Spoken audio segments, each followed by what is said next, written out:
What causes my partner to keep bringing things from the past?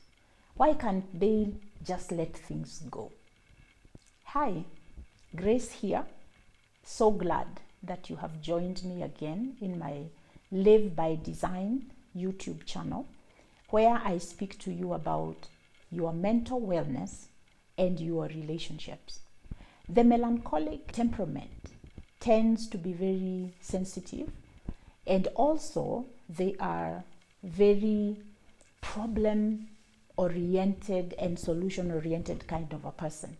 So for them, if things are not going to be resolved, they are not going to let them go. So they will move on, but they won't forget. And if there are why questions, they are very analytical. That part of their brain that needs to analyze a situation is very strong with the melancholic. It gets even stronger if the question why is not answered. And therefore, you as a person who is in a relationship with a melancholic, you need to understand the benefit of that trait where they are saying, let us figure out how it happened. Why do they do that? It's because they want to solve the problem so that the problem does not reoccur. So if you are a choleric or a sanguine and your partner keeps bringing up something that happened in the past, please understand their brain needs to resolve it. They need to know the root cause.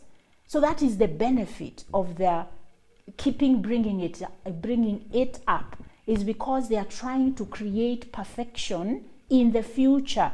They are trying to avoid the repeat of pain. And understanding that about your melancholic partner is very important so that you can support them as they support the relationship by saying, let's resolve the problem so that we do not have to keep coming back to it. So because the melancholic, who is an introvert, who is a deep thinker, who is more reserved, is going to be attracted to the more outgoing either sanguine or the more outgoing choleric, then what is going to happen is that they are going to try and help you as the choleric or the sanguine to manage your impulsivity. So they will say, why don't we fix the root cause of the problem so that we don't repeat it, so that it doesn't reoccur, because when it reoccurs, then the melancholic gets very disoriented and they get even deeper into asking the question why. So if you are a choleric and you're married to somebody who cannot let the past go, allow them, use your leadership skills to allow your melancholic partner to thrive in this space where they have to analyze and get to the root of the problem, uproot the root, so that you guys can move on and can be able to experience the kind of relationship that brings mutual satisfaction, mutual joy to both of you. The struggle of the melancholic to make sure that the same problem doesn't happen in the future is really something that helps the relationship, because a relationship that is having recurring arguments and recurring problems doesn't last long. It takes away a lot of energy, but emotional energy for the relationship, because the energy that is being created by this repeated trying to fix a problem usually drains the joy in the relationship. It drains the intimacy in the relationship. It also drains and causes there to be no vulnerability. The vulnerability in your relationship is very important because it creates transparency, it creates openness, which if you are open and transparent to your partner, then you create what we call accountability. And with accountability, you're going to feel safe with each other. So to avoid these arguments, the melancholic needs to understand also that problem solving can lead them to letting go of the why question. So I would say, if you are a melancholic, instead of asking your partner all the time, why did you do this? Why did you do that? It is important for you to kind of allow yourself to really ask the questions to yourself first, and try to figure out the theory that you are creating about why they did it. The more you overthink on an issue from the past, the more you victimize yourself. You feel like you're a victim because you stay in this loop, and your partner is unable to walk with you in order to help you resolve the why.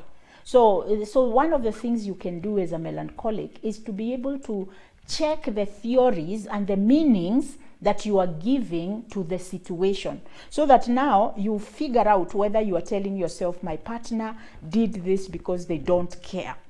So you are asking them the questions of why did you do that? But you've already believed, or you've already created a narrative for yourself. They did this because they don't care. And so when you tell them and you ask these questions, they keep telling you the same thing, but you don't believe them because you've already decided the reason why it happened. Very important for you as a melancholic to ask yourself, do I have evidence that this person actually did that because they don't care?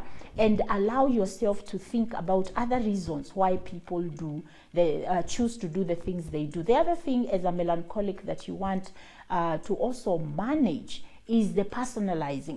They did this to me, or they did this because I am not good enough, because they want to replace me with someone else, or because they don't think I'm important. You want to make sure that the meaning you give to your partner's actions or attitudes are not personalizing. You are not the cause of everything that happens around you. And that is very important for the melancholic, because once you separate yourself from the issue, then you can handle it in a more logical way rather than the more emotionally charged way. Because as an overthinker, as a melancholic, you will find that you will think about things a lot. They create a lot of emotional turmoil for you because you are repeating the same thing over and over again. When you are in a relationship again with a melancholic, understand the reason why they cannot forget the past is because of the fact that it needs to be understood, the reason why it happened. Now, melancholics, if you are married to sanguines or the phlegmatic, they will constantly tell you, I don't know why I did it. It just happened. And one of the reasons why they will do that, your partner will do that, is because they are feeling judged and criticized, probably by the way you are expressing your displeasure. Now, so you have to watch your body language, and you have to watch your tone of voice and the choice of words, plus the conclusions you make about their intentions.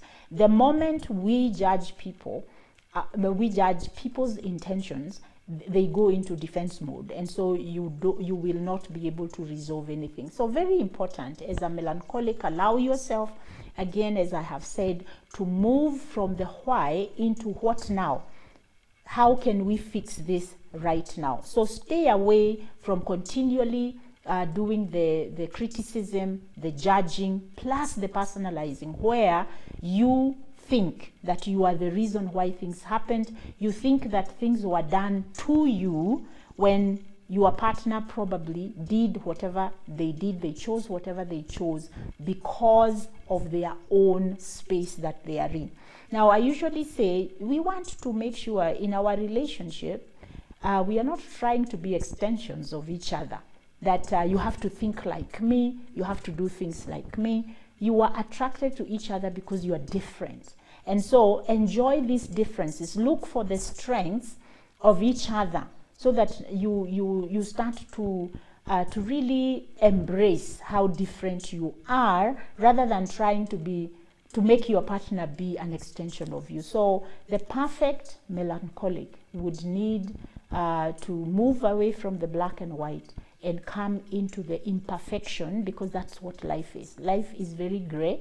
It is not always going to be exactly the way I want it to be. So I hope this is helpful to you, and I would really encourage you as a melancholic to seek a personal journey with a therapist. And I'm usually very open to working with you so that you can understand what is this thing that keeps me in this loop of unending feelings of personal attack and feelings of being stuck emotionally, and sometimes feeling like you cannot shake off intrusive thoughts, and you cannot shake off the feelings of low mood, and especially within your relationship. So until I talk to you again, continue to live by design.